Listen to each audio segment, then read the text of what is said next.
मानवांची वाटचाल. नमस्कार विद्यार्थी मित्रांनो, आपण इयत्ता 5वीमधील परिसर अभ्यास भाग 2 पाहत आहोत. तरी त्यामधील पाठ 5वा. मागील पाठात आपण पाहिले की वानरापासून उत्क्रांत होत आदिमानव निर्माण झाला. पुढचा टप्पा म्हणजे आदिमानवाने हातांचा उपयोग करून हत्यारांची निर्मिती करण्यास सुरुवात केली. कुशल मानव ते आधुनिक मानव. कुशल मानव. हातांचा कुशलतेने वापर करणारा मानव म्हणजे कुशल मानव. या मानवांच्या अस्तित्वाचा पुरावा सर्वप्रथम आफ्रिका खंडातील टांझानिया, केनिया या 2 देशांच्या परिसरात मिळाला.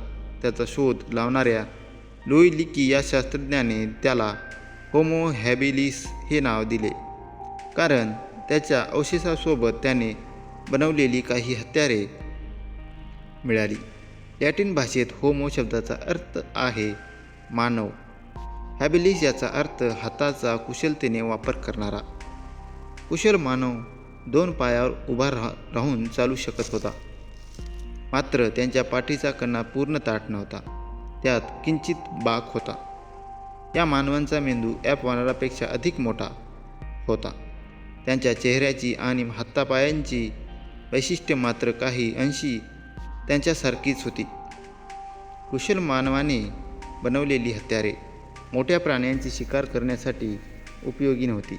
मांस खरडणे, हाडांच्या आतील मगज मिळवण्यासाठी हाडे फोडणे इत्यादी कामापुरताच त्याचा उपयोग होऊ शकत होता.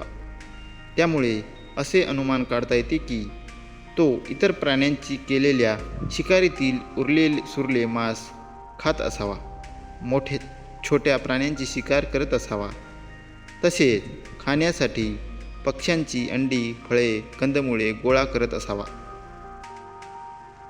ताठ कण्याचा मानव.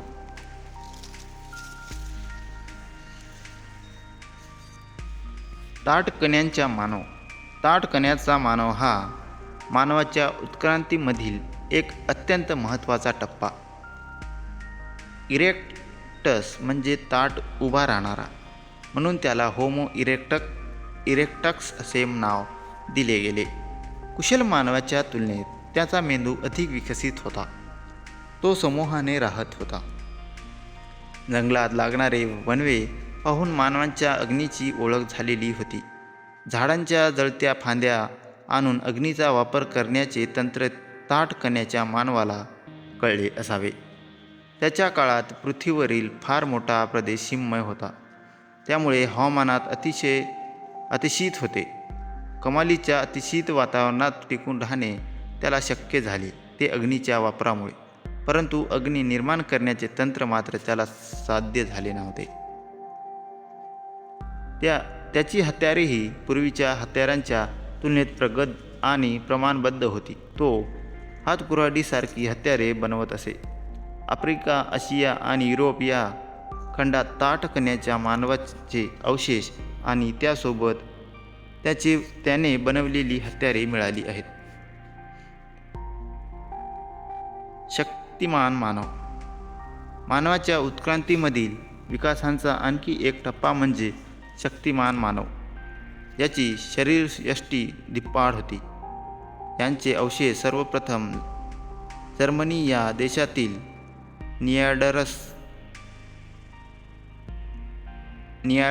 निॲडरथल येथे मिळाले, म्हणून त्याला निॲडरथल मॅन असे म्हणतात.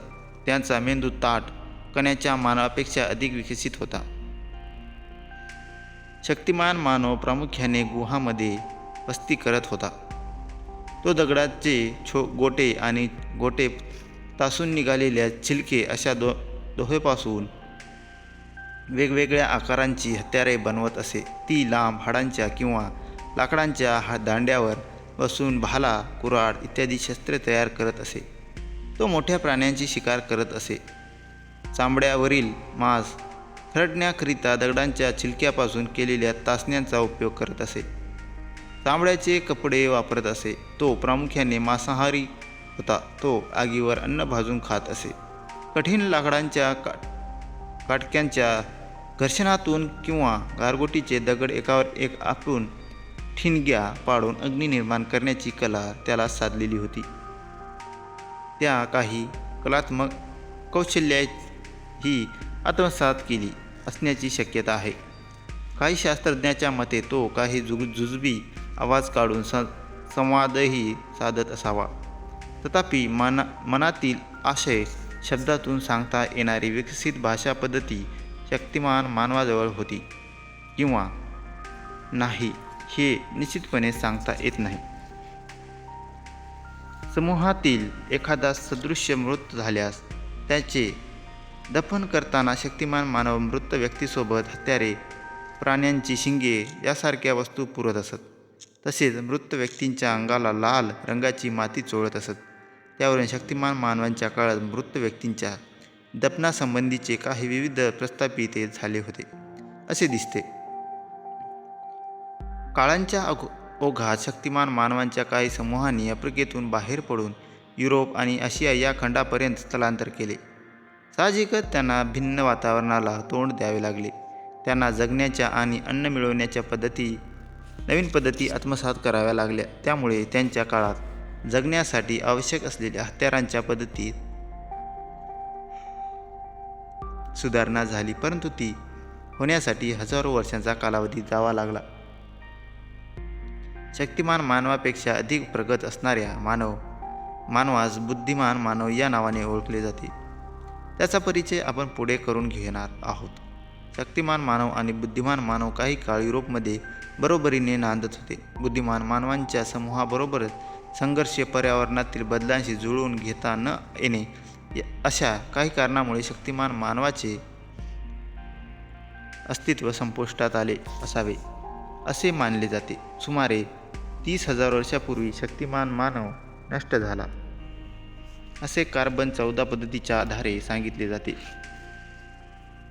बुद्धिमान मानव आधीच्या कोणत्याही मानवापेक्षा विचार करण्याची अधिक क्षमता असलेल्या मानवाला बुद्धिमान मानव म्हटले जाते.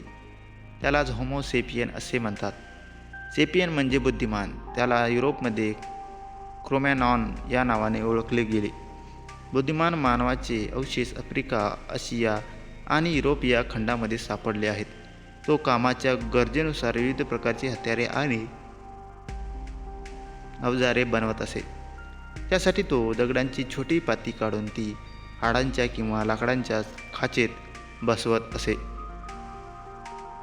उत्क्रांतीच्या प्रक्रियेत बुद्धिमान मानवाचे स्वरयंत्र पूर्णपणे विकसित झाले होते. तो ध्वनीच्या बारकाव्यासह विविध उच्चार करत होता.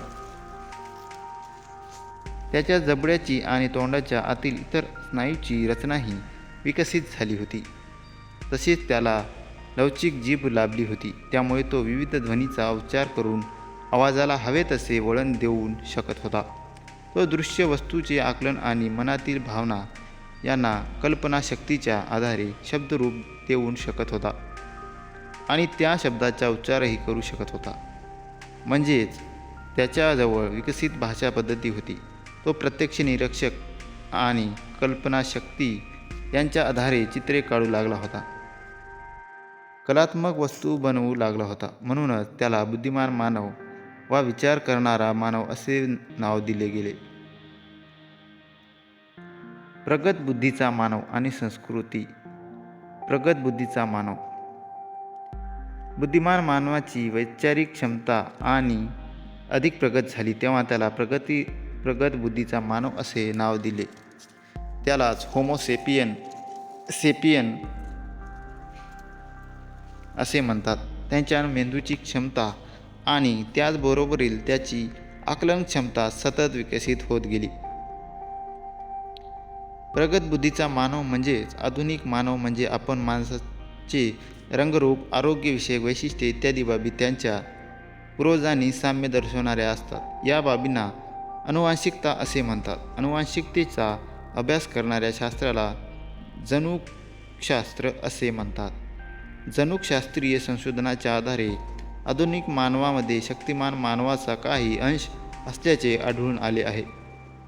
त्याच्या आधारे शक्तिमान मानव आणि बुद्धिमान मानव हे दोघे आधुनिक मानवाचे पूर्वज होते असे म्हणता येईल. इसवी सन पूर्व सुमारे 11,000 ते इसवी सन पूर्व 10,000च्या सुमारास आधुनिक मानवाने पशुपालन आणि शेतीचे तंत्र विकसित केले.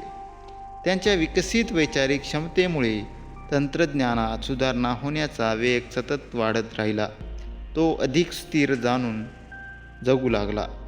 शेतीमधील अन्नधान्याच्या उत्पादनामुळे त्यांच्या अन्नात पिष्टमय पदार्थांचा समावेश झाला. त्यामुळे त्यांच्या आहारातील कर्बोदकांचे प्रमाण वाढले. जीवनपद्धतीत आणि आहार पद्धतीत झालेल्या या बदलामुळे हळूहळू त्यांची पूर्वीची धिप्पाड शरीरयष्टी बदलली. त्याच्या चेहरेपट्टीत बदल झाला. आधुनिक मानवाचे प्रगत बुद्धीचा व मानव हे नाव त्यांच्या शारीरिक क्षमतेपेक्षा बौद्धिक आणि सांस्कृतिक क्षमतेचे निदर्शन आहे. अन्न मिळवण्याची मूलभूत गरज सर्वच प्राणी पूर्ण करतात, परंतु आधुनिक मानव तेवढ्यावरच समाधान मानत नाही. कल्पकता, बुद्धी कौशल्ये आणि हस्तकौशल्ये यांच्या आधारे स्वतःचे जीवन समृद्ध करण्याच्या सततच्या प्रयत्नातून मानवी संस्कृती उदयाला आली आणि विकसित होत राहिली. पशुपालनाला आणि शेतीला सुरुवात झाल्यापासून मानवाने केलेली तांत्रिक आणि सांस्कृतिक वाटचाल अतिशय वेगवान आहे. मानव सदृश्य वानरापासून सुरू झालेल्या मानवाच्या वाटचालीचा इतिहास वेगवेगळ्या टप्प्यांमध्ये विभागलेला आहे. त्या टप्प्यांच्या आधारामानाने मानवी संस्कृतीची विविध पैलूंचा विचार आपण पुढील पाठामध्ये करणार आहोत.